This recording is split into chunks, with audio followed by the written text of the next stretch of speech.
The seam was almost invisible, just a hairline shadow where two sections of wood met at a corner post. Nora Brennan ran her fingertips across the joint for the third time that morning, feeling something her eyes couldn't quite confirm, a gap so slight it might have been imagination, except that her father had taught her to trust her hands over her vision. "Mom, you've been staring at that post for 20 minutes. Elliot leaned against the door frame of the second-floor workshop, backpack still slung over one shoulder from the bus ride home. At 14, she'd inherited Thomas's spatial intelligence, along with his impatience for inefficiency. 23 minutes, actually, but Nora didn't correct her.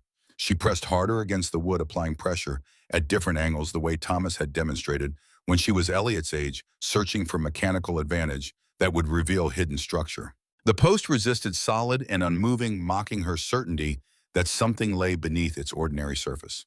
Grandpa built this whole workshop himself in 1983. Nora shifted her weight, trying a different approach. He didn't do anything by accident. If there's a seam here, it means something. 6 months had passed since Thomas's death. 6 months of living in the drafty third-floor apartment above the workshop he'd bequeathed her. 6 months of her brother's mockery, echoing in memory garbage, worthless, condemned shithole. Garrett had laughed so hard at the will reading that other people in the attorney's office had turned to stare. Rowan had just shaken his head with theatrical pity, making sure everyone witnessed his magnanimity at not contesting such an obviously inequitable distribution. They'd gotten properties worth millions. Nora had gotten a building that probably violated 40 different code requirements and smelled permanently of sawdust and machine oil. Except that didn't make sense. Nothing about Thomas Brennan had been careless or random. Every joint he'd cut, every board he'd selected, every design he'd drafted carried intention that revealed itself only to patient observation. The workshop might look worthless to people who measured value in market comparables and tax assessments, but Thomas had spent 40 years here building furniture that clients treasured across generations, teaching his daughter that real wealth required skills nobody could repossess. "Maybe call Gus," Elliot's suggestion was practical. August Castellano had been Thomas's partner for 4 decades, the only person who might understand what Thomas had embedded in the building's structure. Nora pulled out her phone, then hesitated. Gus was 68, still working full-time, probably exhausted from whatever commission currently occupied his bench. Calling him to examine a seam that might be nothing felt like admitting defeat, like she couldn't solve her father's puzzles without help. But Thomas had always insisted that asking questions demonstrated wisdom rather than weakness, that collaboration produced better outcomes than solitary struggle. She pressed Gus's contact, the phone ringing twice before his familiar, gravelly voice answered. "Katie, everything okay?" The use of her childhood nickname was automatic for him, muscle memory from decades of Saturday mornings when young Nora had appeared in the workshop while her brothers chose golf over sawdust. "There's a corner post in the workshop. Second floor northwest corner. It has a seam that doesn't match the construction drawings." She kept her voice level, stating facts without the hope that threatened to crack her composure. Silence stretched for several seconds. Then, "I'll be there in 20 minutes. The flashback hit without warning as Nora waited for Gus, memory asserting itself with the violent clarity that grief occasionally deployed 6 months earlier. Thomas in a hospital bed that made him look smaller than she'd ever seen him, machines beeping their monotonous measurement of remaining time. She'd driven up from Boston the moment Garrett called, his voice tight, with something that might have been actual emotion beneath the performative concern he wielded like a tool. 3 hours in traffic that felt like 3 years arriving to find her father conscious, but diminished, 72 years of life compressed into a frame that barely dented the mattress. "Katie." His voice had been weak but clear. No confusion or delirium, just Thomas Brennan calculating odds and making final arrangements. "The workshop. Don't let them take it." "I won't, ba." She'd used the Vietnamese term deliberately, the word he'd taught her, even though neither of them had Vietnamese heritage. His small rebellion against her mother's insistence on rigid formality, his private language with the daughter who'd actually listened when he explained the difference between joinery that held and joinery that merely looked adequate. "They'll laugh." His breathing was labored, each word requiring effort. "Your brothers, at the reading. They'll think they won." The prediction had been specific enough to worry her. "Won what?" But Thomas had just gripped her hand with surprising strength, his calluses rough against her palm. "Let them laugh. Their contempt is your protection. Remember that." She tried to ask what he meant, but his eyes had closed, exhaustion claiming him before explanation could follow. He died 17 hours later with all 3 children present. Garrett checking his phone periodically.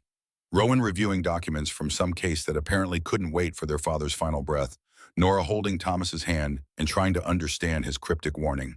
The will reading came 3 weeks later in Margaret Pierce's law office, formal mahogany and leather chairs that spoke of old money and established practice. Garrett had arrived in his BMW wearing a suit that cost more than Nora's monthly rent. Rowan had flown up from Boston in clothes that announced his partnership at a corporate firm where associates billed $400 per hour. Nora had worn a dress from the thrift store on Congress Street, the nicest thing she owned then, that didn't have visible repairs. Margaret had read through the standard legal preamble before reaching the substantive distributions, her professional neutrality betraying nothing about what was coming. To my eldest son, Garrett Thomas Brennan, I leave the following properties: the commercial building at 114 Harbor Street, Portland, Maine, the residential triplex at 47 Ocean Avenue, Cape Elizabeth, the mixed-use development at 223 4th Street, Portland, and the vacation property at 18 Cliff Road, Ogunquit. Combined assessed value $4.2 million. Garrett had smiled, the expression carrying satisfaction that he'd correctly anticipated his inheritance. As the eldest and most financially successful, he'd obviously deserved the largest share. To my middle son, Rowan Michael Brennan, I leave the following assets: the investment portfolio held at Fidelity brokerage account ending in 7432, current value $3.8 million, and the beach house at 91 Atlantic Avenue, Wells, Maine, assessed value $400,000, combined value $4.2 million. Rowan had nodded, the equivalence between brothers apparently meeting his standards for equity. He'd glanced at Nora with expression that mixed pity and condescension. Obviously, she'd get something smaller, more appropriate to her station as the youngest and least accomplished child. Margaret had paused before reading the final distribution, and Nora had recognized something in the attorney's preparation for reaction, bracing for the explosion that was coming. To my daughter, Nora Catherine Brennan, I leave the workshop building at 73 Marginal Way, Portland, Maine, including all tools, equipment, materials, and contents therein. The silence lasted perhaps 3 seconds before Garrett started laughing. Not polite amusement or gentle mirth, but actual body-shaking laughter that filled Margaret's office with sound that made the attorney wince. Rowan joined him seconds later, the brothers united in finding humor in their father's cosmic joke. The workshop, Garrett had finally managed between gasps. He left Katie the fucking workshop. That building's been condemned, waiting to happen for 20 years. Rowan's assessment was delivered between chuckles. City's probably got a demolition order already drafted. Assessed value is what, maybe 200,000. Garrett had pulled out his phone, actually looking up the property records. 187,000. Jesus. We each get over 4 million, and Katie gets the garbage pile. Margaret had maintained professional composure, but her discomfort was evident. Mr. Brennan, perhaps? No, this is perfect. Garrett had wiped tears from his eyes, still laughing. Dad's final lesson: success goes to those who earn it. Sorry, Katie, but you spent your life doing nothing while Rowan and I built careers. This is what happens when you waste your potential. The cruelty was casual, reflexive, honed by decades of practice. Nora had sat frozen in her chair, feeling her face heat with humiliation that everyone in the office was witnessing. Other clients in the waiting room could probably hear Garrett's performance, his belief that loudness equaled authority. Actually, she'd started to respond, but Rowan had cut her off. Don't feel bad, Katie. The workshop probably has sentimental value, right? You can visit Dad's memory while Garrett and I actually use our inheritance to build wealth. His tone suggested magnanimity, as if he were being generous by not laughing quite as hard as his older brother. If you want to sell it to me, I'll give you 40,000. Garrett's offer had come too quickly, revealing calculation beneath the performance. Cash within the week, probably more than you'll get from anyone else. The speed of the offer had triggered suspicion. Why would Garrett want a condemned building in an industrial area unless it held value he wasn't mentioning? But before Nora could analyze, Rowan had added his own assessment. 40's generous, Garrett. That building needs 200,000 in repairs before it's habitable. The electrical alone is probably 100,000. I'm feeling charitable. Garrett had shrugged, still smiling. What do you say, Katie? Quick sale, you walk away with 40 grand and don't have to deal with Dad's junk. She'd looked at Margaret, who'd given the slightest headshake, not advice, just acknowledgement that Nora had options beyond accepting Garrett's opportunism. Thomas's warning echoed in her memory. They'll laugh. Let them laugh. Their contempt is your protection. I'll keep it. Her voice had been quieter than intended, but firm. Thanks anyway. Your funeral. Garrett had stood clearly, considering the meeting concluded. Don't come crying to us when the city fines you for code violations.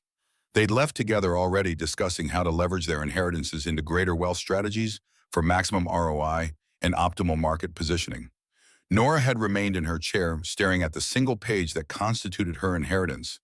One building assessed value $187,000, structural condition unknown. Margaret had waited until the brothers departed before speaking. Your father left very specific instructions about the workshop. He made me promise not to disclose them until after your brothers heard their distributions. What instructions? Nora's confusion was genuine. Come back tomorrow, 9 a.m., just you. There are documents you need to see. Margaret's careful phrasing suggested complexity that couldn't be discussed in the immediate aftermath of the reading. Can you tell me? Tomorrow, Nora, trust me on this. The attorney's expression had held something that looked like satisfaction, mixed with anticipation, as if she knew the punchline to a joke that would take time to fully land. Elliot had been waiting in the parking lot, having refused to attend the reading, but insisting on being nearby for support. One look at Nora's face had told her everything. Bad. They laughed. Nora had unlocked the car with hands that shook slightly. Garrett laughed so hard he cried. They each got over $4 million. I got a workshop that's probably going to collapse during the next strong wind. Why would Grandpa do that? Elliot's question carried the directness of someone young enough to expect fairness from the universe. I don't know. Nora had started the engine, eager to escape before Garrett and Rowan emerged from the building and subjected her to additional commentary. But Dad said to let them laugh, said their contempt was my protection. I need to figure out what he meant. Gus arrived at the workshop driving the same pickup truck he'd owned since before Nora was born, rust-spotted and reliable practical transportation that matched his philosophy about tools and possessions. He climbed the stairs to the second floor with the careful movements of someone whose knees had logged too many hours standing at workbenches, examined the corner post with hands that had built alongside Thomas for 42 years. He never showed you this. Gus's question was gentle, lacking any judgment about the gap in her knowledge. Showed me what? Nora moved closer, watching him trace the seam with fingertips that knew wood better than most people knew their spouses. This post is hollow. He pressed a specific point, and something clicked, barely audible but definite. Thomas installed it in 1987, 3 years after you were born. Never told me what was inside. How do you open it? Elliot had moved closer, phone out, and recording, documenting the discovery with Generation Z instinct for preservation. Gus was already working the mechanism, his movements suggesting familiarity with Thomas's habits, if not this specific installation. The panel slid rather than swung, revealing a hollow cavity lined with what looked like foam insulation. Inside, wrapped in plastic and sealed against moisture, blueprints, rolled tight enough to fit the narrow space, and an envelope with Nora's name written in Thomas's precise architectural printing. She reached in with hands that trembled, extracting the contents like artifacts from an archaeological dig. The blueprints crinkled as she unrolled them on a nearby workbench, using clamps to hold them flat. 2 sets, she realized. Both showed the workshop building, but with different details. The first matched the official plans filed with the city in 1982, 3 floors basic, commercial structure, nothing unusual. The second showed additional features that weren't in the public record, a basement level that didn't appear on any city documentation, accessed through what looked like the lumber storage area on the ground floor. There's a basement, Elliot zoomed in with her phone, capturing the architectural drawings that her grandfather had hidden for reasons not yet clear. Not according to city records. Gus was studying the plans with professional attention, noting measurements and structural details. Thomas built this place himself, did all the work over 2 summers. I helped with framing, but he handled the finishing alone, said he wanted privacy for the detail work. Why hide a basement? Nora couldn't see the advantage. Basement space added value, increased usable square footage, improved thermal efficiency. Read the letter. Gus gestured to the envelope, still sitting sealed. That'll explain better than I can. Nora broke the seal, carefully extracting pages that had been written by hand, unusual for Thomas, who typically used computer for anything longer than shopping lists. The letter was dated 2 weeks before his death, written when he must have known time was finite. Katie, if you were reading this, you found the first post. Good. That means you paid attention during those Saturday mornings when Garrett and Rowan were playing golf. They thought manual labor was beneath them. You understood it was where real value lived. The workshop I left you is worth more than the properties your brothers inherited, significantly more. But they can't know that yet because knowledge would make them dangerous. Their laughter at the reading was necessary. Their contempt protects what I've built for you. The basement exists outside city records. I built it in 1987, claimed the space was just deeper foundation for structural support. The inspector passed it without requiring documentation because I'd built reputation for quality work.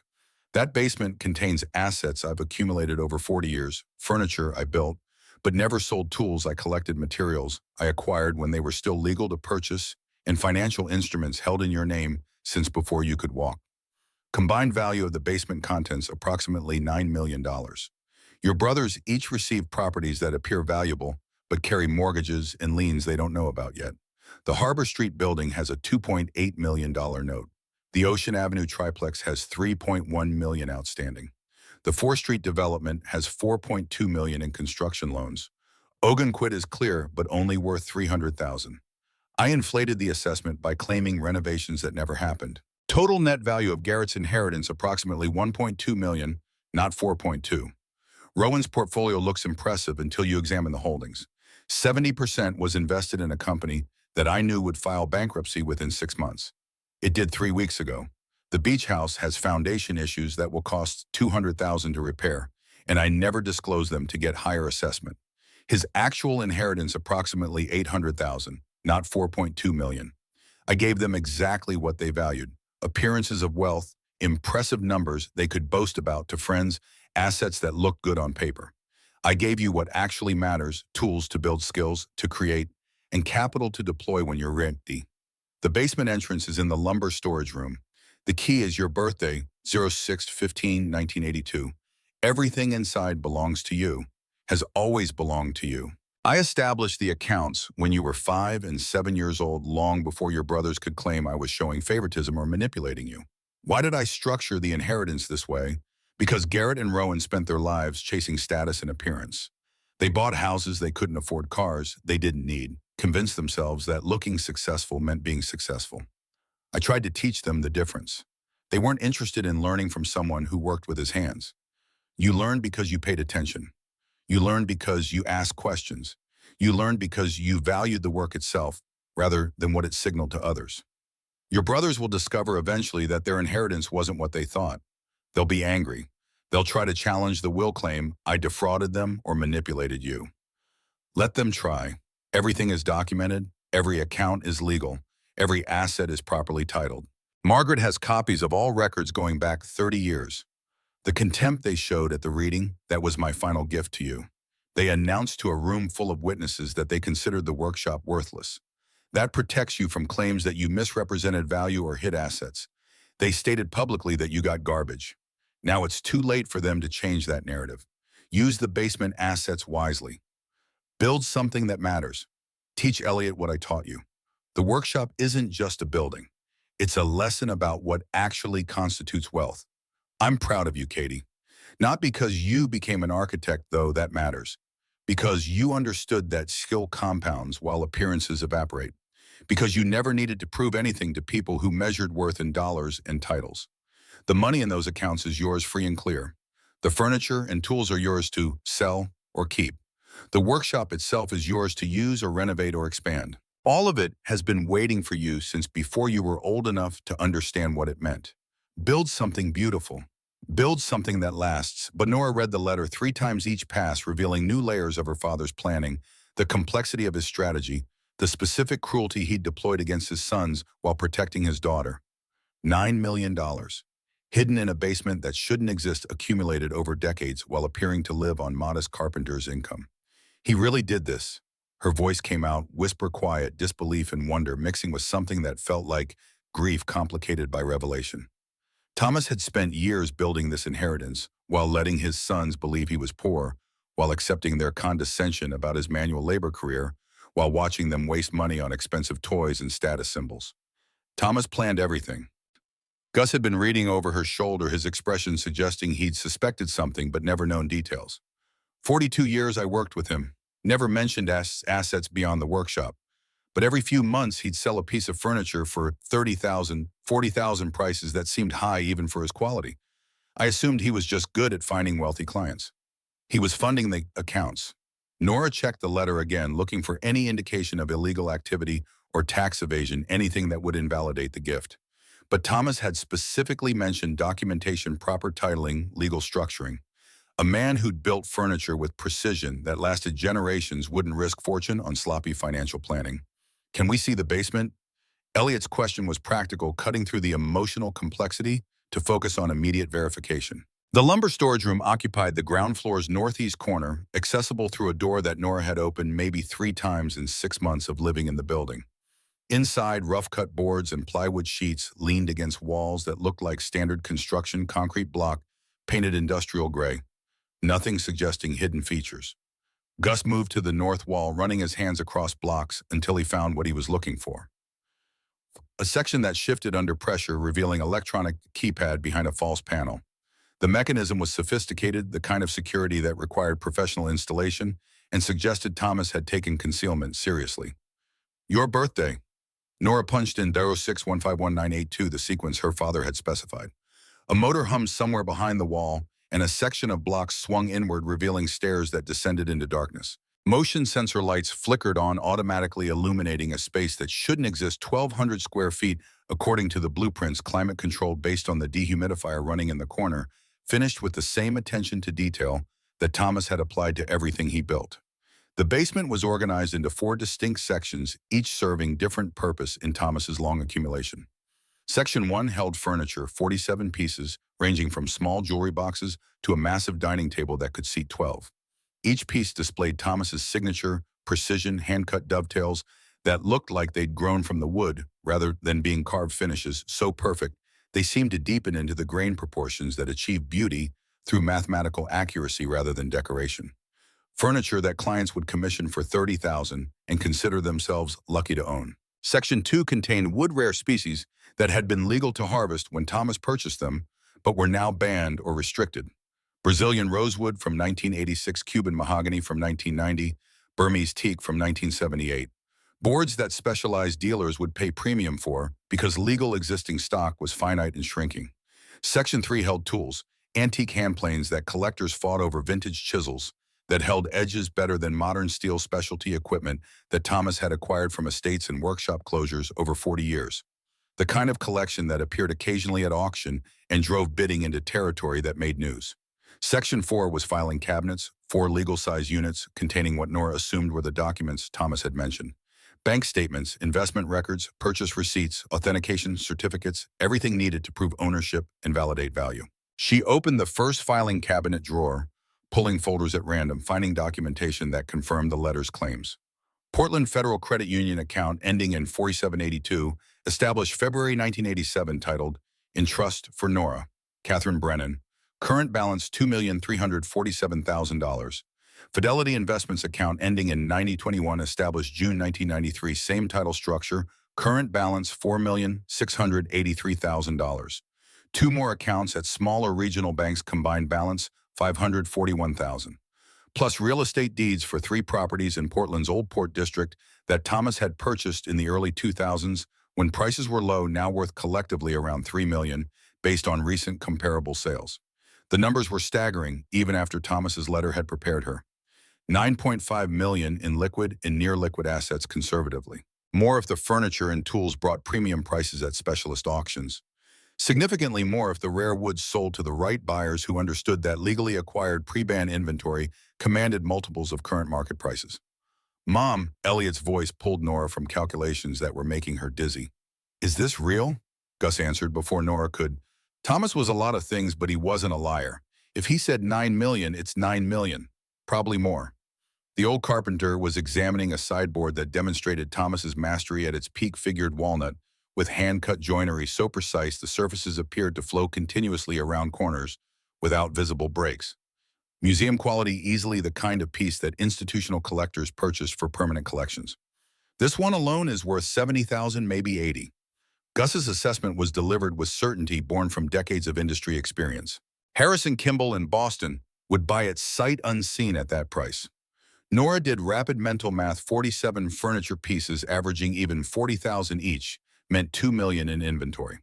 The wood collection would bring another $500,000 based on rareness and condition. Tools maybe 200,000 if sold properly through specialist channels. And that wasn't counting the 7 million in financial accounts that had been sitting in her name, growing through compound returns for over 30 years. Her brothers had laughed at her inheritance in Margaret Pierce's office, announced to everyone present that she'd gotten garbage while they received millions. They'd been so certain, so smug in their assessment, that youngest daughter had been appropriately diminished by a father who obviously understood merit. Thomas had let them be certain, had structured everything so that their contempt would be documented, witnessed impossible to later deny. When they discovered the truth, and they would discover it eventually, there would be no way to claim they'd been deceived or that value had been hidden from them.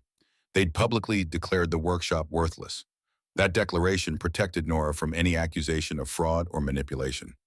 What do I do with this?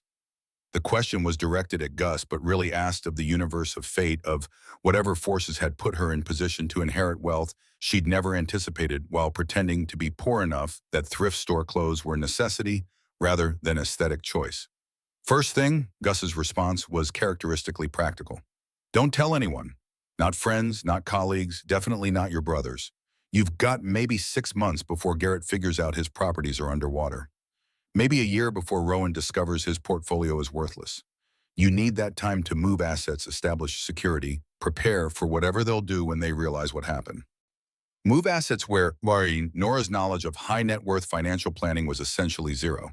Margaret will know. That's why Thomas had you meet with her tomorrow. She's been handling the legal structure for decades. Gus moved toward the stairs, already thinking tactically. But tonight you secure this space. Nobody gets in here until you decide what stays and what sells.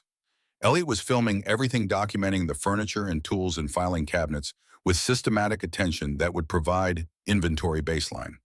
Smart kid, Nora thought, already understanding that what they'd found required documentation, protection, strategy beyond simple celebration. They secured the basement and returned to the third-floor apartment, the three of them sitting at a table Thomas had built in 1995, eating takeout pizza that tasted like cardboard, because Nora's brain couldn't process mundane experiences while simultaneously trying to absorb the magnitude of what had been revealed. Grandpa basically called Uncle Garrett and Uncle Rowan failures.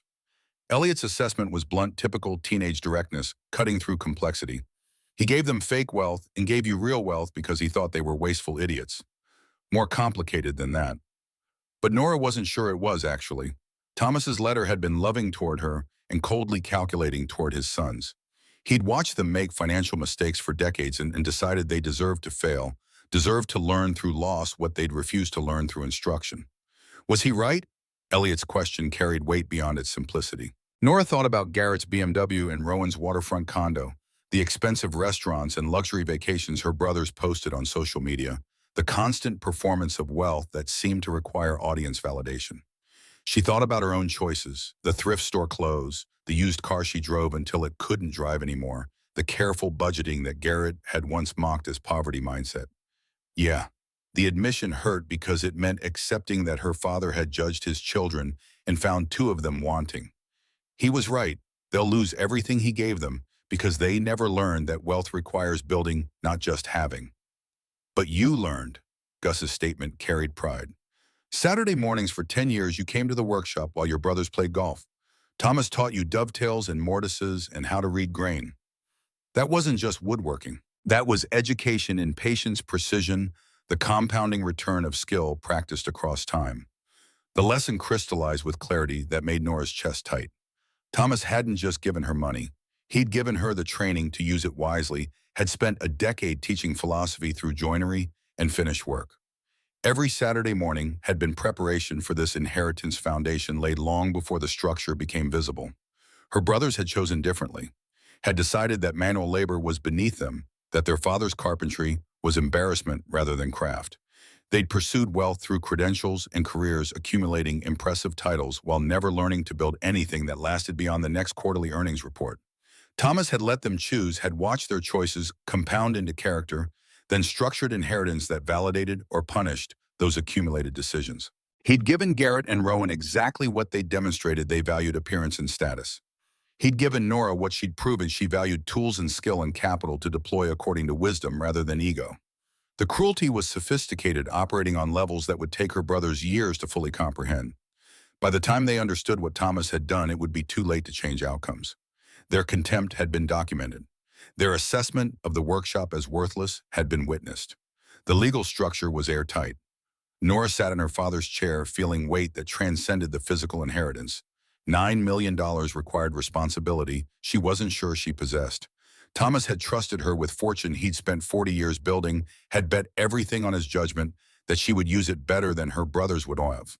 The question was whether his trust was justified or whether she'd prove as fallible as the sons he'd written off. Outside Portland Harbor hummed with evening activity boats, returning with their loads, tourists wandering the waterfront in search of authentic maritime experience that was mostly performance for their benefit. The workshop sat among industrial buildings that were slowly being converted to condos and galleries. Brick structures waiting to be claimed by gentrification or demolished to make room for development. Thomas had bought this building in 1978 for $80,000. Now it sat on land worth millions based solely on location. The business he'd built here, the actual carpentry work, had been secondary to the real estate appreciation he'd captured by holding rather than selling. Another lesson Nora was only beginning to comprehend: patience compounds. Assets held across decades generate returns that short-term thinking can't match. Thomas hadn't gotten rich through brilliant trades or lucky timing. He'd gotten rich through steady accumulation, through building value that nobody else recognized, through waiting while everyone else chased immediate returns. "I should feel happy." Nora's statement came out flat, lacking the emotion that should accompany sudden wealth. $9 million. I should be celebrating. You're grieving. Gus's insight was gentle. Thomas gave you treasure, but you'd trade it all for one more Saturday morning with him in the workshop. The truth of that landed hard. Nora would empty every account, sell every piece of furniture, give it all away for the chance to ask Thomas questions she hadn't known to ask while he was alive. Why had he been so cruel to her brothers? Had he really believed they were beyond teaching? What would he want her to do with inheritance that carried weight beyond its monetary value? But Thomas was gone and the workshop remained, and $9 million waited in accounts and assets that required decisions she wasn't prepared to make. Elliot leaned against her shoulder, 14 years old and already understanding that wealth complicated more than it solved. "What would Grandpa want you to do?" The answer was in the letter, actually. Thomas had been explicit. "Build something that matters. Teach Elliot what I taught you. Use the assets wisely. Build, teach, use wisely. Not spend, not consume, not display. Build." The imperative was clear, even if the specific application remained uncertain. "I need to think." Nora stood, moving to the window that overlooked Marginal Way and the harbor beyond. "This is too much to process in one night. Sleep on it." Gus was already heading toward the door. "Tomorrow you meet with Margaret, get the legal structure explained. Then you decide next steps. But Katie," he paused at the threshold, "don't tell your brothers anything until you're ready. Once they know, everything changes. You can't unring that bell." After he left, Nora and Elliot sat in silence, both processing revelations that would reshape their lives in ways they couldn't yet predict. The workshop creaked around them, old timbers settling a building that held secrets even after revealing its primary treasure. There might be more. Elliot's observation was quiet but landed with impact. "The letter said you found the first post. That means there are others." Nora hadn't caught that detail, but now that Elliot mentioned it, the implication was clear. Thomas had hidden the blueprints and letter in one corner post. Why that specific post, unless others held additional contents? The workshop had dozens of structural posts. Any of them could contain messages, documents, artifacts that Thomas had secreted away for future discovery. "We search tomorrow." The decision was immediate. "After I meet with Margaret, we go through the building systematically, check every post, every apparently solid surface. If Dad hid one thing, he probably hid others." The prospect added another layer to already complex situation. Thomas had planned elaborately structured, carefully embedded clues and treasures throughout a building that appeared ordinary to casual inspection. The workshop wasn't just inheritance, it was puzzle lesson, ongoing conversation with a father who'd understood that some knowledge required time and discovery rather than direct transmission. Nora returned to the window, looking out at Portland's waterfront as it transitioned from working harbor to entertainment district, the city's industrial past being systematically erased by developers who saw more value in condos than in the businesses that had built the local economy. The workshop sat among them like survivor from different era brick walls that had witnessed a century of use and would likely witness another if properly maintained. Thomas had given her this building, knowing what it represented last generation, before everything became commodified, before craft was replaced by consumption, before building things with your hands became quaint nostalgia rather than foundational skill.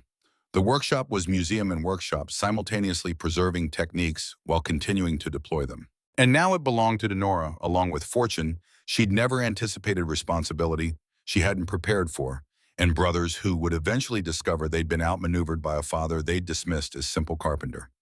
The coming months would test everything Thomas had taught her. His faith in her judgment would be validated or revealed as wishful thinking. The inheritance would either compound through wise deployment or evaporate through mistakes that wealth sometimes encouraged. But tonight, standing in a building her father had constructed with his own hands, surrounded by evidence of his decades of patient accumulation, Nora felt something beyond grief or anxiety or doubt. She felt connected to lineage that valued building over having, creating over consuming, teaching over boasting. Thomas Brennan had spent 40 years constructing this inheritance. The least Nora could do was honor his work by using it properly. Not just the money, the lesson embedded in how he'd structured the gift, why he'd hidden it, who he'd trusted to receive it. Build something that matters. Teach the next generation. Use resources wisely. Those imperatives would guide whatever came next. The workshop waited patient and solid, ready to house whatever Nora chose to create from the foundation her father had laid. Outside, evening deepened into night. Harbor sounds shifting from commercial activity to entertainment noise. The workshop's lights glowed against darkness beacon in an area that was changing fast, but hadn't changed completely. Not yet. Nora closed the curtains and returned to the table where Elliot had fallen asleep on her homework, exhausted by discoveries that would take weeks to fully process. She covered her daughter with a blanket Thomas had made practical wool that would outlast anything purchased at retail, and settled into the chair her father had occupied for 40 years. Tomorrow would bring Margaret's explanations, legal structures, financial planning. Tomorrow would begin the process of converting revelation into strategy. But tonight, Nora just sat in her father's workshop, feeling the weight of trust he'd placed in her, hoping she was equal to the responsibility he'd bestowed. The workshop creaked around her old building, settling into night, keeping its remaining secrets until she was ready to discover them. And somewhere in the structure, Thomas's other posts waited, holding whatever additional gifts or lessons he'd hidden for the daughter who'd learned to look beneath surfaces. Margaret Pierce's office looked different in morning light, less imposing, more functional. The mahogany and leather that had seemed designed to intimidate during the will reading now just looked like furniture that had aged well, practical choices made decades ago by someone who valued durability over fashion. Nora arrived at 9 sharp, having left Elliot at the workshop with strict instructions not to explore further without supervision. The teenager had been disappointed but understanding, recognizing that some discoveries required adult context before teenage enthusiasm got deployed. Margaret was waiting with files that looked decades old. Legal folders gone soft at the edges from repeated handling. She gestured Nora to a chair and began without preamble, the same professional efficiency she demonstrated at the will reading, minus the audience of contemptuous brothers. Your father established the first account in February 1987 when you were 4 years old. He walked into Portland Federal Credit Union with $20,000 in cash proceeds from furniture commission and opened what's called an ITF account, in trust for. The account was titled in his name as custodian, with you as beneficiary.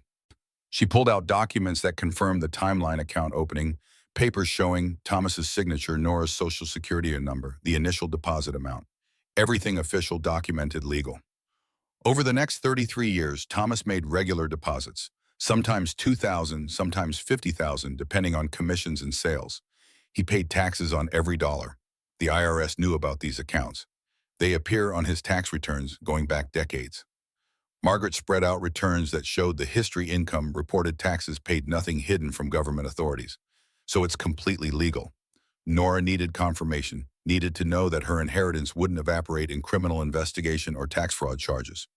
Completely legal. Thomas structured everything properly. When he died, the ITF accounts transferred automatically to your name. No probate, no court involvement, completely outside the estate that your brothers inherited from.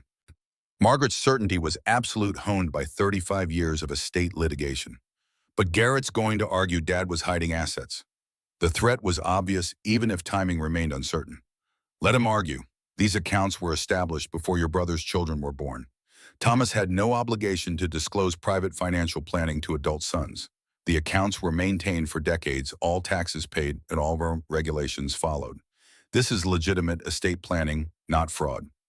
Margaret pulled out another folder, this one containing what looked like a journal, leather-bound pages, yellow with age.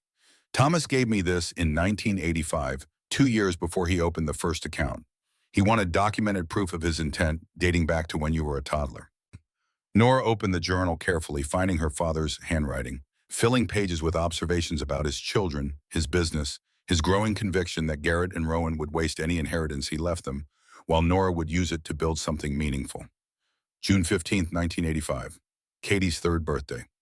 Brought her to the workshop while the boys went to sailing lessons they demanded but don't enjoy. She sat for 2 hours watching me cut dovetails, asking questions about why the angles mattered, how I knew where to cut. Garrett and Rowan at the same age were bored within 10 minutes. This child has her grandfather's patience, worth investing in. The entry continued across several pages, Thomas documenting his reasoning for what would eventually become multi-million-dollar inheritance strategy. Nora found references to Garrett's spending habits, Rowan's status obsession, her own interest in understanding rather than just acquiring. This is his defense. Margaret's statement was matter of fact. When Garrett challenges, and he will challenge, we present this journal. We show the judge that Thomas planned this inheritance when you were 3 years old. We demonstrate 4 decades of consistent intent. We prove that Thomas wasn't a confused old man manipulated by his daughter, but a skilled craftsman who spent years building financial legacy for the child who shared his values. How long until Garrett figures it out? The timeline mattered for planning purposes. His properties came with mortgages he doesn't know about yet. The notes were structured so they don't require payment until 6 months after transfer. Call it another 4 months before he gets the first payment demand and realizes the properties aren't worth what he thought. Margaret had clearly calculated this precisely. Rowan's portfolio, the bankrupt company holdings, that revelation might hit sooner. Maybe 2 months if he examines the statements carefully. So I have maybe 60 days before everything explodes. Nora felt pressure building, time compressing around decisions she needed to make, which is why we move fast. The furniture and tools we liquidate immediately through private sales and specialist auctions. The wood collection goes to dealers who handle rare species. Everything converts to cash in accounts bearing only your name. By the time your brothers discover what happened, the assets are secured and there's nothing they can challenge except the ITF accounts themselves. Margaret pulled out business cards, contact information for dealers and auctioneers who apparently specialized in exactly the kind of inventory Thomas had accumulated. Harrison Kimball in Boston handles high-end furniture. He's worked with your father's pieces before. One phone call and he'll drive up today to appraise the collection. Today, the speed felt aggressive. Today, because in 60 days, Garrett is going to petition for a forensic audit of your father's finances. He'll discover the accounts. He'll file a lawsuit claiming fraud or undue influence. Once that happens, moving assets becomes more complicated legally. We need everything liquidated and secured before he realizes what he's looking for. The strategy was clear, even if the pace felt breathtaking. Nora had gone from thinking she'd inherited a worthless building to learning she had $9 million in assets, to now facing pressure to liquidate everything within weeks before her brothers could mount legal challenge. What if the judge rules against me? The possibility had to be considered. Worst case, you have to split the ITF accounts 3 ways. That's $7 million divided by 3, roughly $2.3 million each. You'd still keep the furniture and tool proceeds because they're personal property in your possession. You'd walk away with maybe $3 million total. Still life-changing money, Katie. Margaret's worst-case scenario was oddly reassuring in its pragmatism. Best case, judge rules the ITF accounts were separate inheritance, properly structured, none of your brother's business. You keep everything, and our odds are good 70% at least. The documentation is solid, the timeline is clear, Thomas's intent is unambiguous. Nora absorbed the assessment, gaming out scenarios and probabilities. Even losing in court would leave her wealthier than she'd ever imagined being. But the thought of handing her brothers millions after their mockery at the will reading created resistance that was probably petty, but felt justified. How fast can we liquidate? Her question signaled decision. Furniture and tools 4 months if we push. Wood collection 6 weeks. The ITF accounts transferred to your name within 10 business days once we file the paperwork. Margaret was already pulling forms from drawers, beginning the administrative process that would convert Thomas's planning into executed reality. Then let's do it. Nora signed in where indicated her signature, transforming potential into action. Everything moves, everything secures. By the time Garrett figures out what happened, it's already done. Harrison Kimball arrived at the workshop 3 hours later, driving a Mercedes Sprinter van that suggested he was prepared to leave with inventory if prices aligned with expectations. He was exactly what Nora had pictured: wire-rimmed glasses, bow tie, careful movements that spoke of someone who spent his life around expensive objects that couldn't tolerate rough handling. Gus met him at the entrance, the two men greeting each other with familiarity that suggested they'd done business before. They descended to the basement together while Nora watched Harrison's face transform from professional interest to barely contained excitement. "I've heard rumors for years." Harrison moved from piece to piece, occasionally using a jeweler's loupe to examine joints, running fingertips along surfaces to assess finish quality. Thomas Brennan's private collection. Most dealers thought it was mythology stories people told to new apprentices. I never believed it was real. He stopped at the sideboard Gus had identified the previous evening, the figured walnut with hand-cut dovetails that looked like natural formation rather than human manufacture. Harrison pulled out his phone, taking photographs from multiple angles before turning to Nora with expression that mixed reverence and calculation. "For the collection complete, I can offer $850,000, cash within 48 hours. His opening bid came fast, suggesting he'd been calculating values as he examined pieces. Nora looked at Gus, who gave small nod of approval. "Fair price," his expression communicated. "You won't get better without auction, and auction takes months. I need everything liquidated within 4 months. Nora's counter requirement was non-negotiable. "Can you guarantee that timeline? 4 months is aggressive for this volume of museum-quality work." Harrison hesitated, clearly doing mental calculations about his network of collectors and dealers.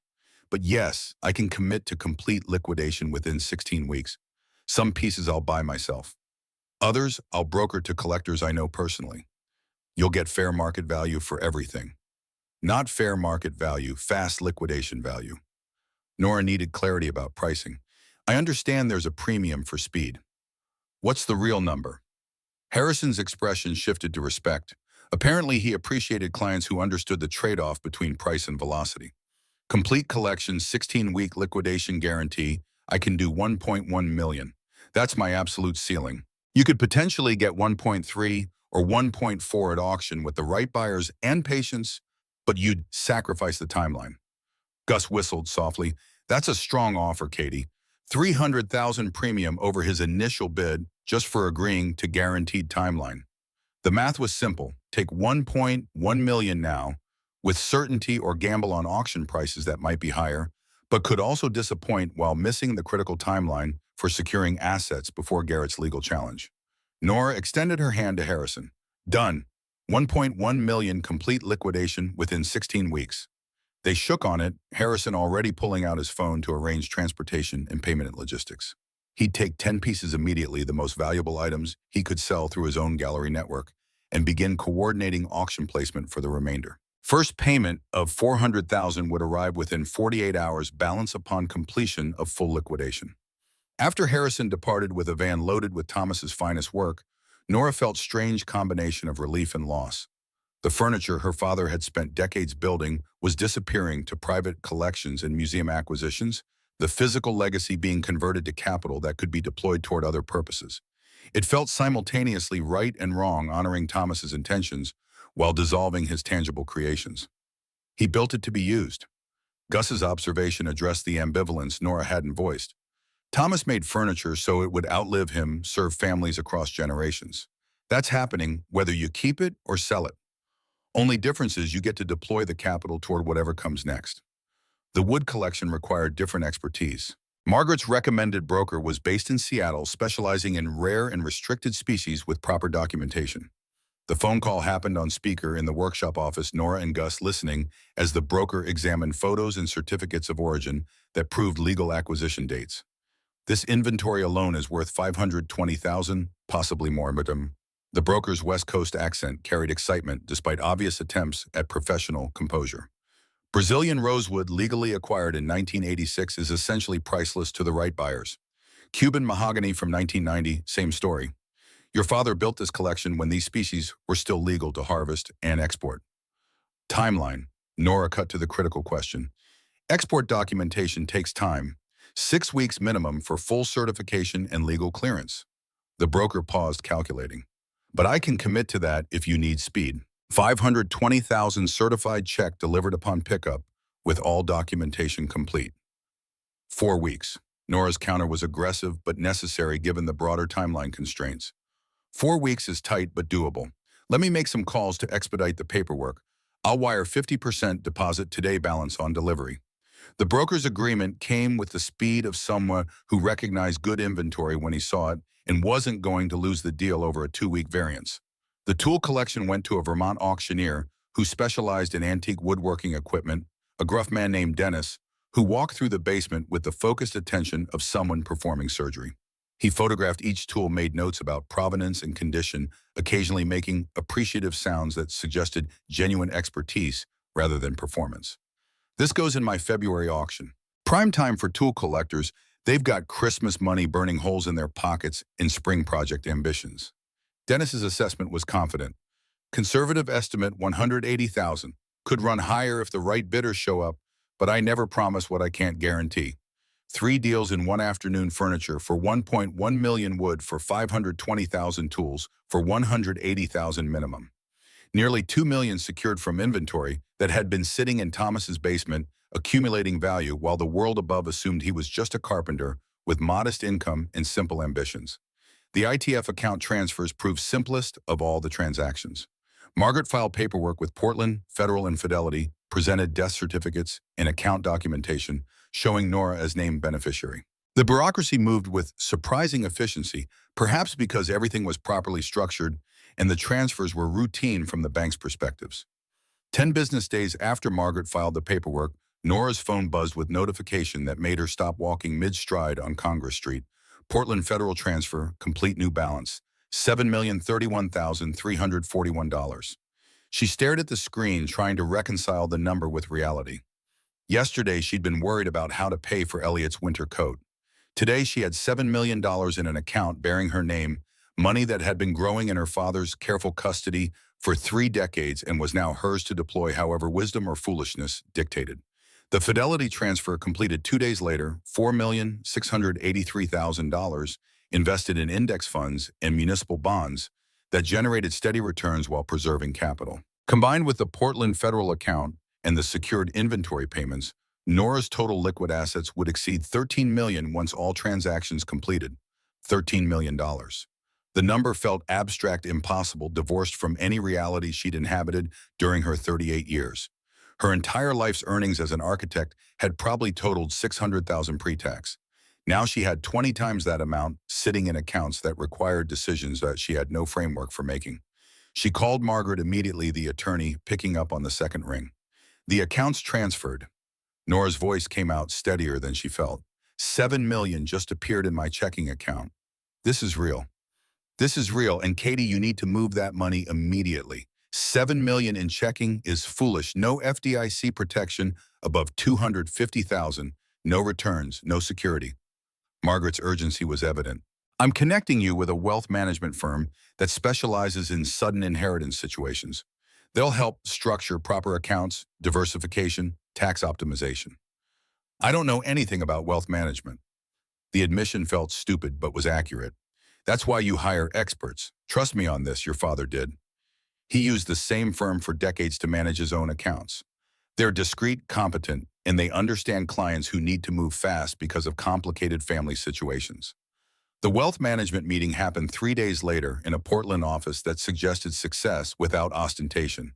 10th floor harbor views, good furniture that wasn't trying to intimidate staff who treated Nora like a person rather than a number. The advisor assigned to her case was a woman named Patricia Chen, early 50s, with the calm competence of someone who'd guided multiple clients through the psychological adjustment that sudden wealth required. First thing we do is secure the accounts properly. Patricia pulled up portfolio allocation models that meant nothing to Nora but apparently represented best practices for capital preservation and growth. We'll maintain liquidity for immediate needs while investing the majority in diversified holdings. Your father's accounts are currently too conservative, good for preservation but bad for growth, given your age and timeline.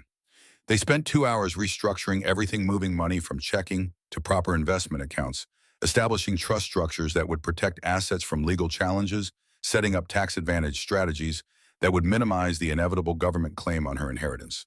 Patricia worked with practiced efficiency, explaining each decision while moving at pace that suggested she understood urgency. One more thing. Patricia's tone shifted to something more personal. Sudden wealth often triggers relationship changes. Family members who ignored you suddenly become attentive. Friends develop financial emergencies. People start appearing in your life for reasons that have nothing to do with who you are. Be cautious about who you tell. The advice aligned with Gus's warning from the first evening, don't tell anyone until you're ready. Once people knew, everything changed. Nora had already been careful. Elliot knew, obviously, and Gus and Margaret and her team. But nobody else. Not the few friends she'd maintained after the divorce, not the clients she still did occasional architecture work for, definitely not her brothers. Garrett's call came 5 weeks after the will. Reading his voice carrying the edge, Nora recognized from childhood that particular tone that meant he'd discovered something that offended his sense of order, and now someone was going to pay for the inconvenience. Katie, we need to talk about Dad's finances. His use of her childhood nickname was deliberate positioning, establishing hierarchy before the conversation even began. What about them? Nora kept her voice neutral, giving nothing away. I've been reviewing his business records. Tax returns, bank statements, business account transactions. Something doesn't add up. Garrett's frustration bled through professional veneer. Dad claimed $50,000 to $80,000 a year in business income on his tax returns. Basic carpentry repair work, nothing special. But his business checking account shows deposits of $300,000 to $500,000 some years. Where was that money going? The question she'd been expecting, arriving exactly on Margaret's predicted timeline. Thomas had been moving money from business accounts to investment accounts for decades, funding the inheritance structure that Garrett didn't know existed. Yet, I don't know. Maybe he had expenses you're not seeing. Equipment materials. Subcontractors. Nora's lie was smooth, practiced over the weeks since she'd discovered the truth. I hired a forensic accountant. Richard Kellerman, he's the best in New England. He's tracing Dad's financial history back 30 years. If Dad hid assets that should have been in the estate, Kellerman will find them. The threat was explicit: cooperate or face legal warfare. Garrett, I inherited a building. That's it. I don't know anything about Dad's business finances. The statement was technically true. She didn't know about his business finances, specifically only about the personal investment accounts he'd maintained separately. We'll see. His skepticism was palpable. Kellerman's already found irregularities. Large transfers from business accounts to unknown destinations. If there's money hidden somewhere, Katie and you knew about it and didn't disclose, that's fraud. That's criminal. The accusation landed like a physical blow, but Nora kept her voice steady. Then it's good I have nothing to hide. She ended the call before he could continue, hands shaking with adrenaline that came from confrontation with brother, who'd spent their childhood making clear that youngest sister would never be his equal. Margaret needed to know immediately. The attorney's response was exactly what Nora needed: calm, analytical, prepared. Kellerman's good, but he's thorough, which means slow. 6 to 8 weeks for a complete audit. You have time, but not much. We need to finish liquidating inventory and secure everything before he discovers the accounts. What happens when he finds them? The discovery was inevitable. Thomas had paid taxes on the accounts for decades, leaving paper trail that competent forensic accountant would eventually trace. He finds $7 million in ITF accounts that transferred to your name upon your father's death. Garrett files a lawsuit claiming fraudulent conveyance or undue influence. We defend using the journal, the documented timeline, your father's clear intent spanning 4 decades. Margaret's confidence never wavered. We win 70% of the time based on the documentation. But Katie, you need to prepare for the fight. Garrett's going to be vicious. He'll say things designed to hurt you. He'll try to paint you as manipulative daughter who exploited elderly father. The prediction proved accurate sooner than expected. The break-in happened on a Wednesday night at 2 in the morning, the crash of splintering wood yanking Nora from uneasy sleep. Elliot appeared in her doorway instantly, eyes huge with that reflected what Nora was feeling. Someone's downstairs.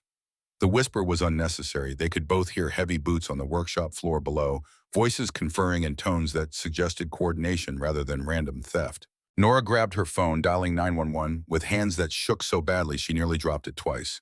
The dispatcher promised immediate response, but police were 7 minutes away, and the intruders were here now, searching for something specific enough that they'd chosen to break in rather than simply steal tools from the less secured ground floor. She descended the interior stairs with Elliot safely locked in the bedroom, above phone in one hand and hammer in the other inadequate weapon against whatever was happening below, but holding it steadied her nerves fractionally. The ground floor revealed chaos, the side door hanging on twisted hinges, lock mechanism, destroyed by what looked like professional crowbar work. Two men in dark clothes were systematically searching the office area, pulling out file drawers, examining walls with the focused intensity of people operating on specific instructions. One was tapping walls with his knuckles, listening for hollows that would indicate hidden construction. "Check the lumber room. Boss said there's a hidden space. Find the entrance."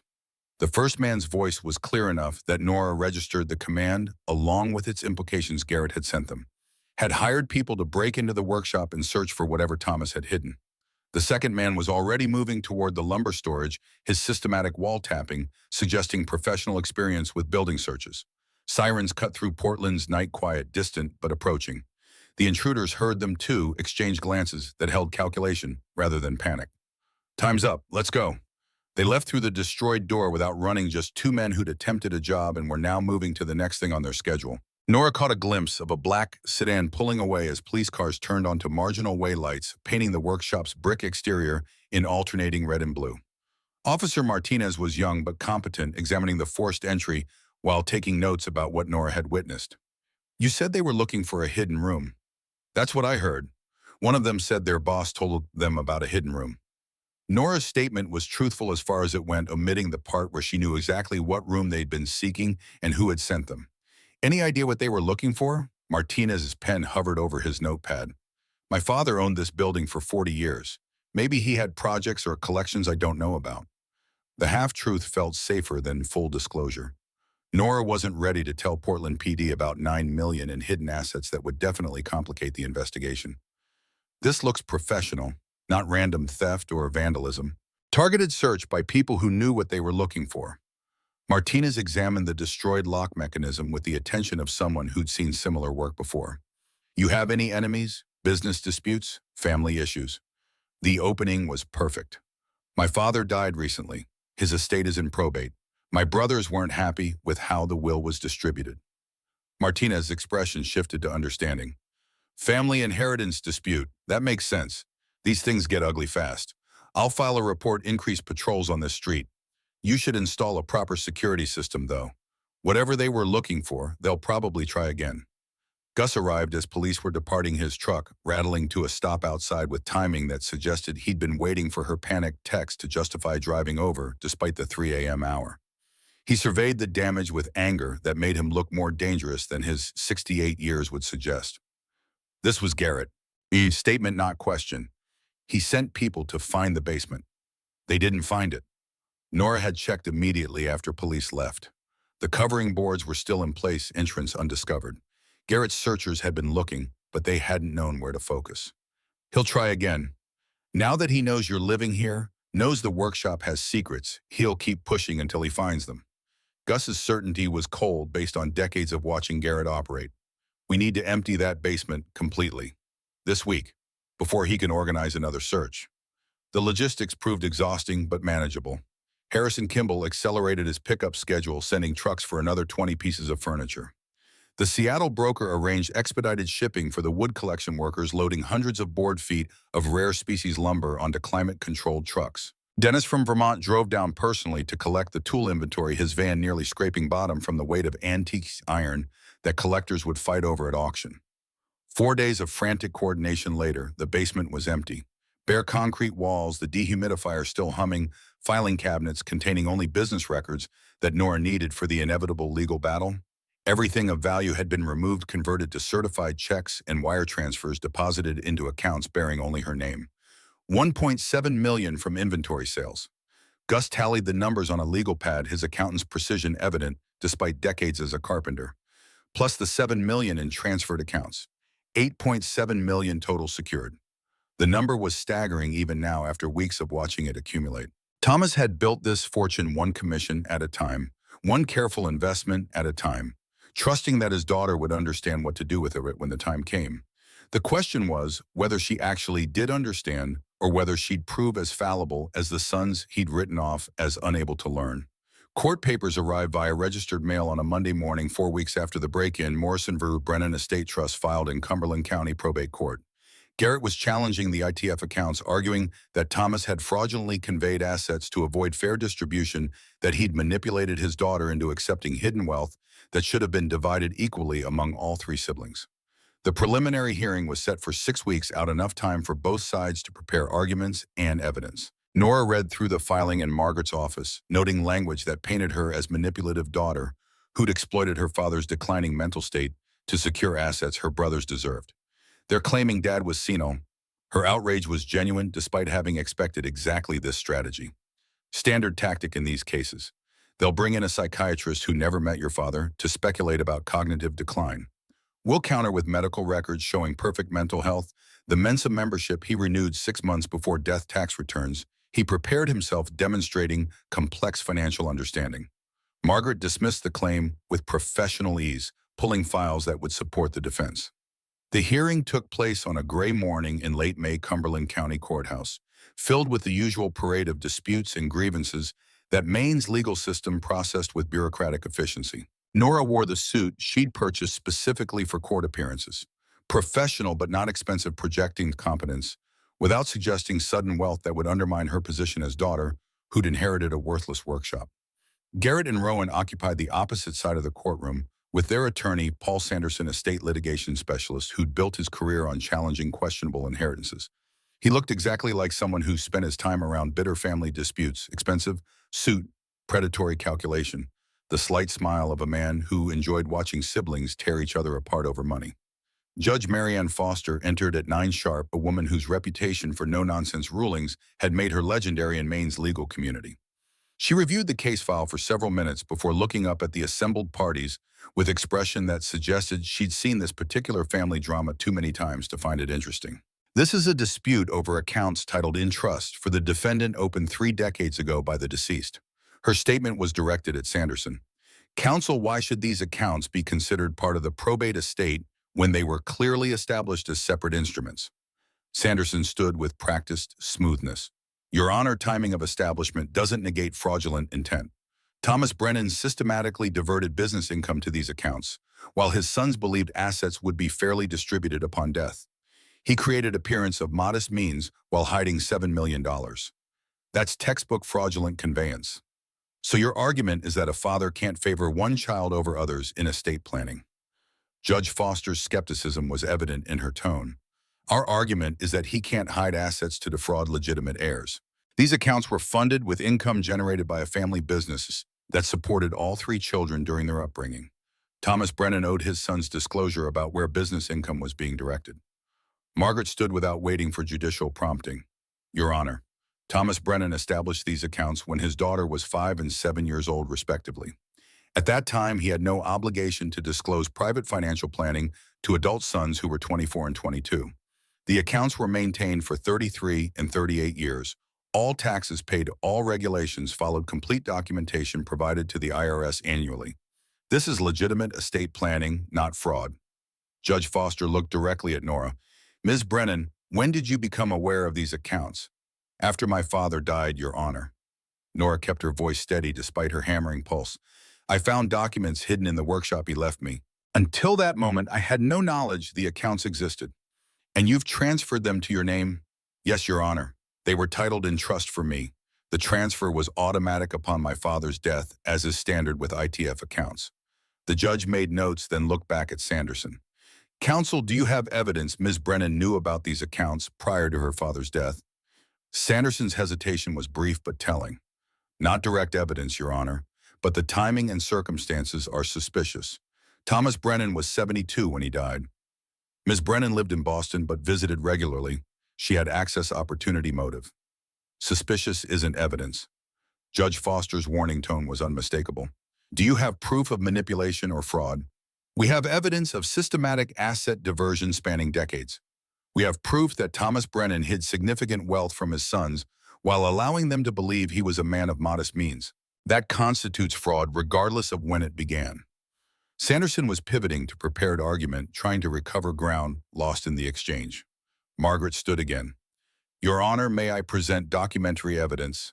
She approached with the folder containing Thomas's journal, the letter from the hidden post, decades of tax returns. These documents establish clear, consistent intent dating back to 1985 when the defendant was 3 years old. Thomas Brennan explicitly planned to leave separate inheritance to his daughter based on documented observations about all three children's characters and financial habits. Judge Foster spent 15 minutes reviewing the materials, her expression unreadable. The courtroom was silent except for the occasional rustle of paper and the muted sounds of other proceedings echoing from adjacent rooms. Finally, she looked up decision evident before she spoke.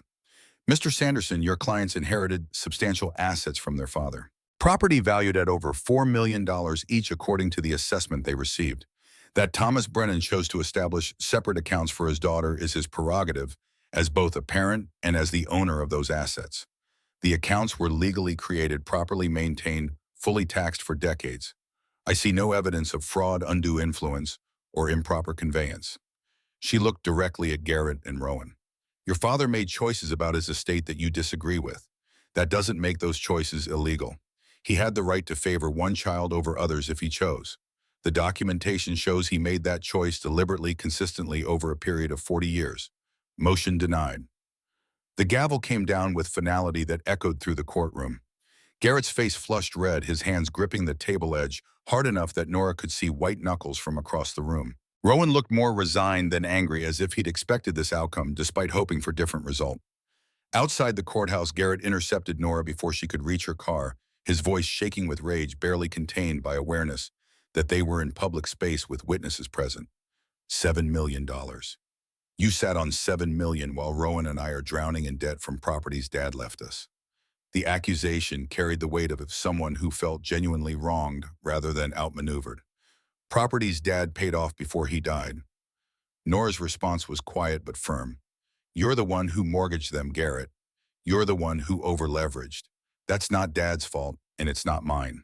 You manipulated him. Near the end, when he was weak, you convinced him to hide assets from us. Garrett's desperation was showing now, grasping for explanation that preserved his self-image as someone who'd been victimized rather than someone who'd made bad choices. The accounts are 38 years old. I was 5 when Dad opened them. Nora let the timeline speak for itself. Did I manipulate him from kindergarten? Garrett had no response to that.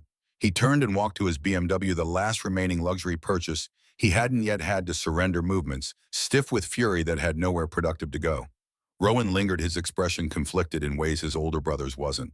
Katie, his use of her childhood name sounded uncertain rather than condescending. Was Dad right about us? The question caught Nora off guard, the vulnerability in it contrasting sharply with Garrett's rage. What do you mean, in the letter Margaret read in court, about us wasting money while you'd use it wisely?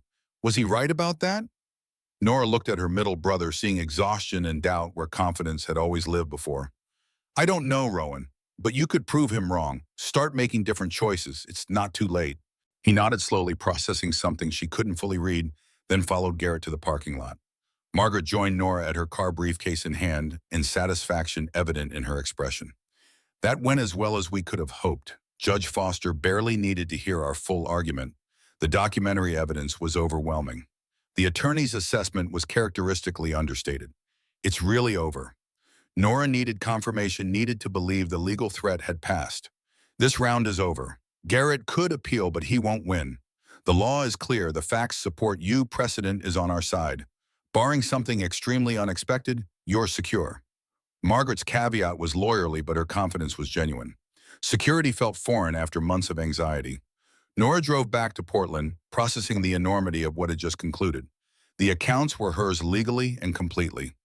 $8.7 million plus the workshop building itself. Her father's inheritance secured against challenge, protected by decades of planning and clear documentation.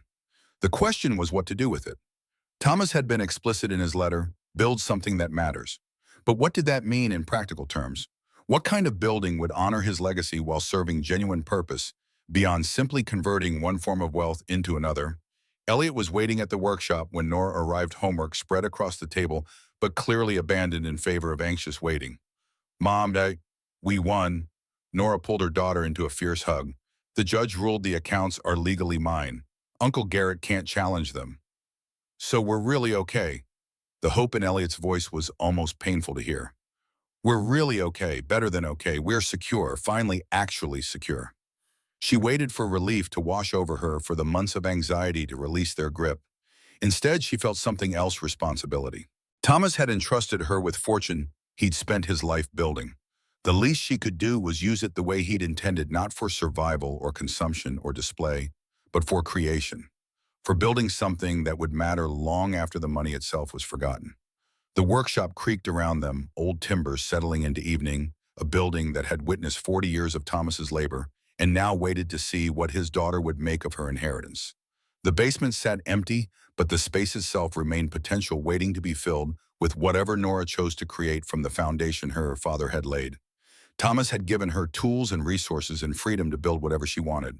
Time would tell whether she had the wisdom to choose well. 2 years collapsed faster than seemed possible. June 2022 arrived with summer heat that made the workshop's second floor nearly unbearable despite the industrial fans Nora had installed during the first wave of renovations. She stood at a workbench teaching Carmen Rodriguez how to cut mortise and tenon joints, watching the 19-year-old's hands move with increasing confidence through wood that would have intimidated her 6 months ago. Again, Nora's instruction echoed Thomas's teaching style: economical, with praise, generous, with opportunity to improve through repetition. The tenon is still too loose. You need to feel the resistance when it seats. Carmen adjusted her technique, cut another joint, this one marginally better. She was one of 20 students in the inaugural cohort of the Thomas Brennan Skilled Trades Foundation, the nonprofit Nora had established with $5 million from her inheritance. The foundation offered full scholarships, tuition, tools, materials, living stipend for a 2-year woodworking apprenticeship designed to create skilled craftspeople rather than just hobbyists with expensive equipment. Brennan and Castellano. Design Build occupied all 3 floors of the workshop now. Ground floor held the showroom, custom furniture arranged under lighting that made grain patterns seem to glow from within. Second floor housed active carpentry, 8 workbenches, where apprentices learned techniques most furniture makers had abandoned for cheaper production methods.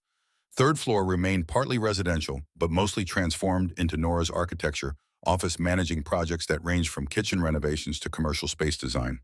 Revenue topped $1.2 million annually, supporting 12 employees who depended on regular paychecks. The business had grown from Thomas's legacy into something that justified itself through quality and service, rather than just sentiment. Elliot moved through the space with casual ownership, now 16 and taller than Nora by an inch, sketching cabinet designs at a drafting table while simultaneously texting friends and listening to music that leaked from her earbuds in tinny percussion. She'd inherited Thomas's spatial intelligence combined with Nora's aesthetic sense, producing designs that were structurally sound and beautiful simultaneously.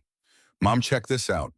Elliot swiveled her laptop to show an email that made Nora's chest compress with pride, sharp enough to hurt. Rhode Island School of Design acceptance letter, full scholarship for architecture, starting fall semester. The exact path Thomas had hoped for, validated by one of the country's premier design schools. Nora pulled Elliot into a hug that probably lasted too long, but she couldn't help it, couldn't release the daughter who'd endured poverty with grace and was now heading toward a future their grandfather had planned but never lived to see. "Ong Noi would be so proud." The words came out thick with emotion. "You taught me everything he taught you, same way he wanted." Elliot's voice was muffled against her shoulder. One generation passing to the next. Gus arrived at 7 as he had every morning for 2 years, his truck somehow still functional despite accumulating another 50,000 miles. He'd become co-owner when Nora had offered equity in exchange for his decades of expertise and industry connections, 45% each for Nora and Gus, 10% reserved for future partners. "We've got a good problem." His morning greeting carried satisfaction rather than concern. "Client backlog is 8 months. We're turning away $500,000 in potential projects because we can't scale capacity fast enough." The success felt surreal given that 24 months ago Nora had been worried about electric bills.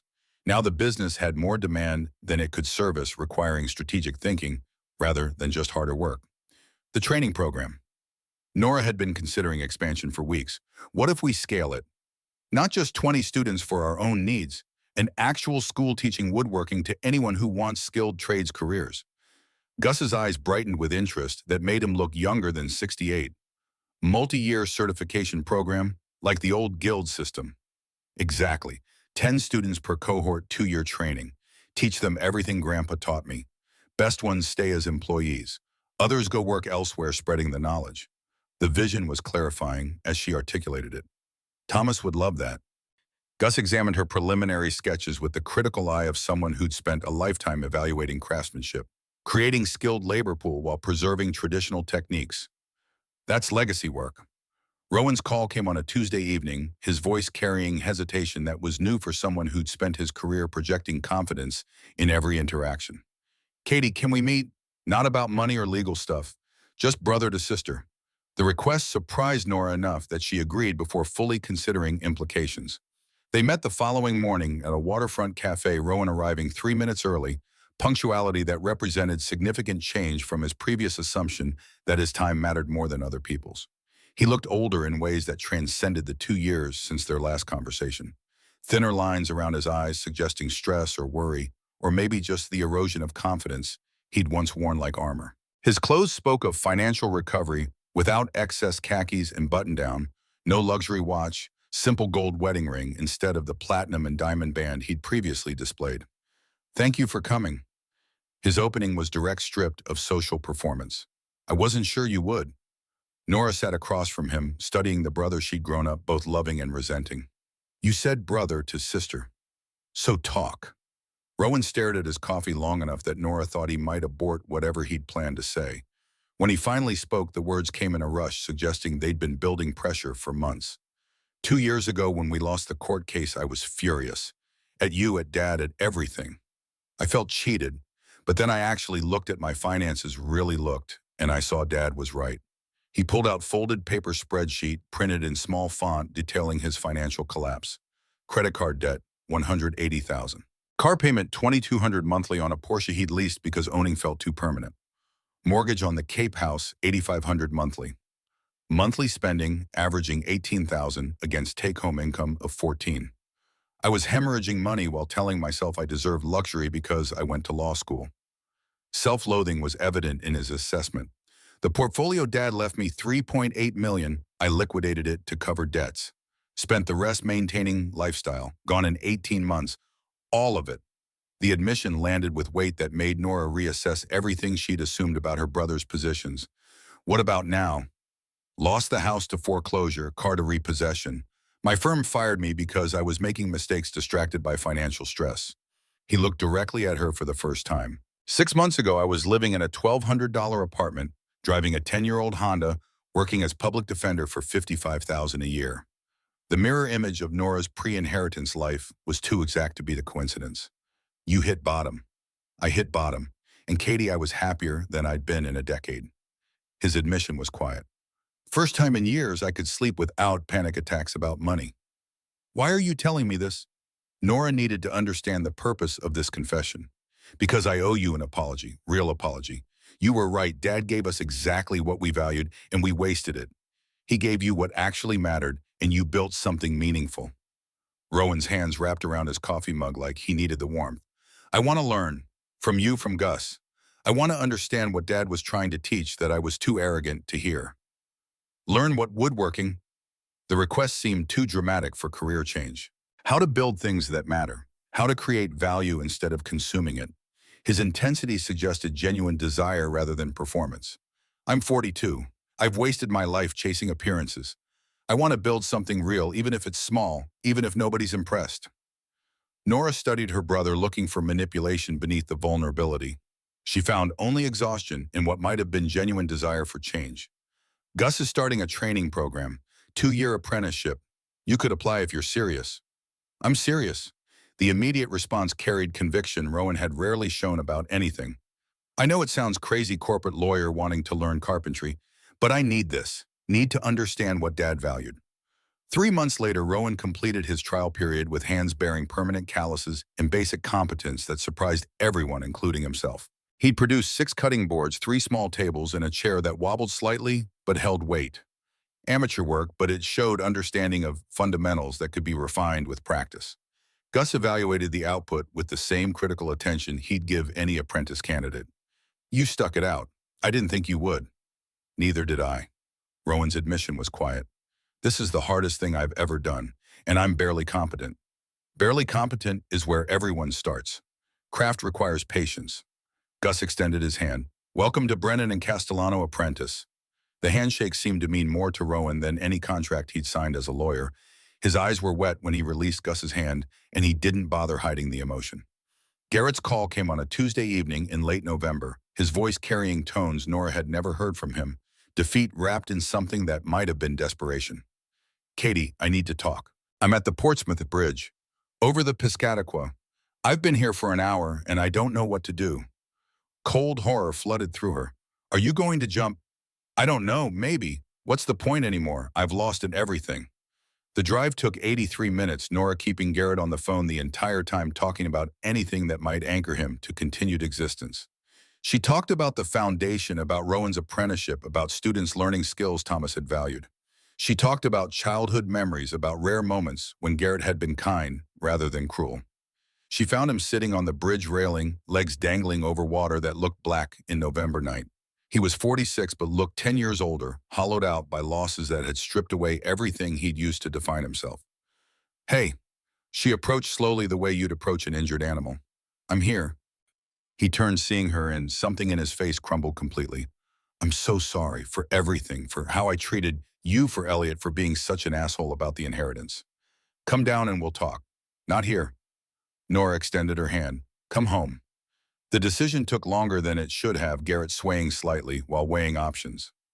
Finally, he took her hand and let her help him down solid ground beneath his feet again. They drove back to Portland in silence. When they reached the workshop, Elliot was waiting despite the late hour. "Chew, Garrett." Her voice was uncertain. "Hey, Sophie, Elliot. Sorry." Garrett caught himself. "I'm sorry for what I did, sending that man, scaring you." "There's no excuse." Elliot studied him with direct teenager assessment. "You look terrible." "I feel terrible. I've made a lot of mistakes." Garrett's self-awareness was new. A lifetime of mistakes. "Mom says everyone gets second chances." Elliot's statement was directed at Nora as much as Garrett. "That's what the foundation does." The following morning revealed the full extent of Garrett's collapse. He'd lost all 4 properties to foreclosure, professional reputation shattered by bankruptcy, no job prospects. He'd been working construction for $18 per hour until fighting with a foreman led to termination. The car he'd been sleeping in was impounded for unpaid tickets. Gus's proposal was characteristically practical. Foundation expansion. We're building new training facility, 5,000 square feet. He could manage the build. 65,000 salary, but conditional on therapy, AA meetings, formal apology to Elliot. One screw up, he's out.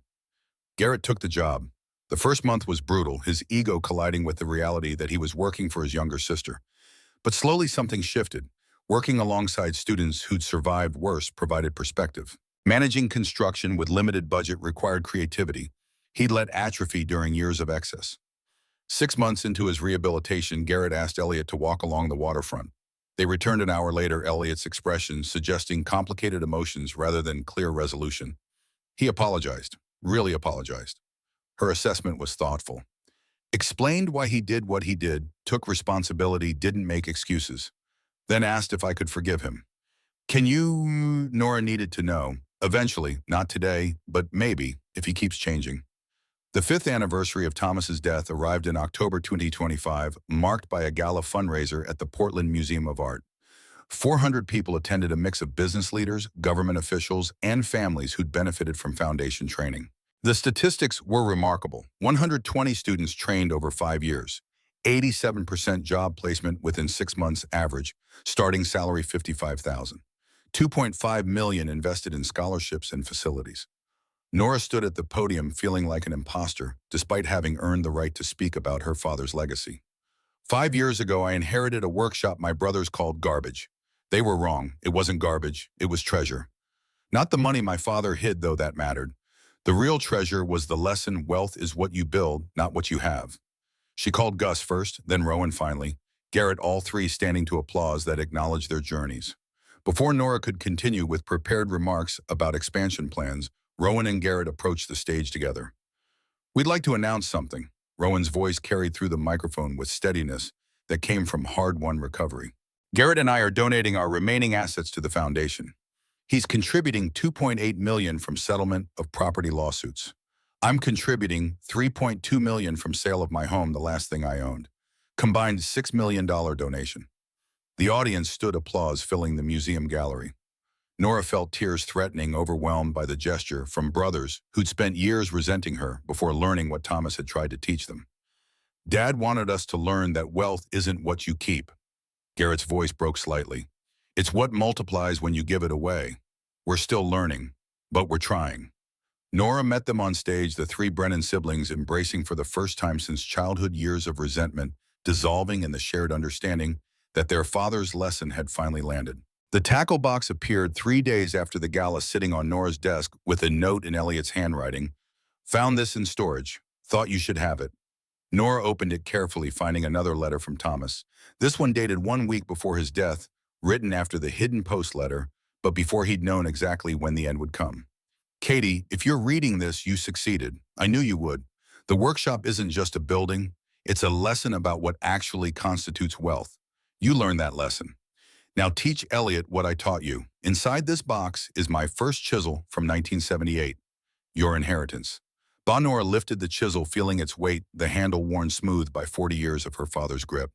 She called Elliot, who appeared in the doorway with the knowing expression of someone who'd planned this revelation. This is yours now. Nora extended the tackle box. Your real inheritance, not money. The lesson about building things that matter. Elliot took the box reverently, understanding without explanation what it represented, not just a tool, but a philosophy, not just an object, but a responsibility to carry forward what Thomas had begun. The workshop floor was quiet at 6 a.m. the morning after Nora, arriving early, in clothes still formal from the gala because she hadn't been able to sleep. She found Garrett already there, sanding a plaque he'd been working on for days. Thomas Brennan, Master Builder, 1948-2020. Couldn't sleep either. Her question was gentle. Wanted to finish this before students arrive. His hands shook slightly as he worked. I spent 40 years running from Dad's work. Now I spend every day trying to be worthy of it. Rowan arrived minutes later, also unable to sleep, the three siblings working together to install the plaque above the workshop entrance. Students started arriving at 7, first among them, Carmen Rodriguez, who touched the plaque reverently before moving to her workbench. Nora's phone buzzed with text from Elliot, already at RISD for first day of architecture class. Ongnoy would be proud. She replied immediately, he is. The workshop filled with morning activity, students arriving, tools being selected, projects continuing from previous days. Nora moved to a workbench where Carmen was struggling with an advanced joint, picked up Thomas's chisel from where she'd left it, demonstrated the proper technique. Again, her instruction echoed across years, connecting her to Thomas, to his own teachers, stretching back through generations. Feel the resistance. The wood tells you where to cut.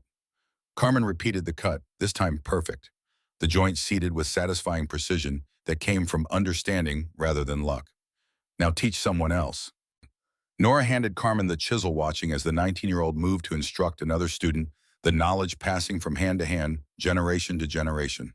The work continued. It always would. Thomas had built the foundation. Nora had secured it. Elliot would carry it forward.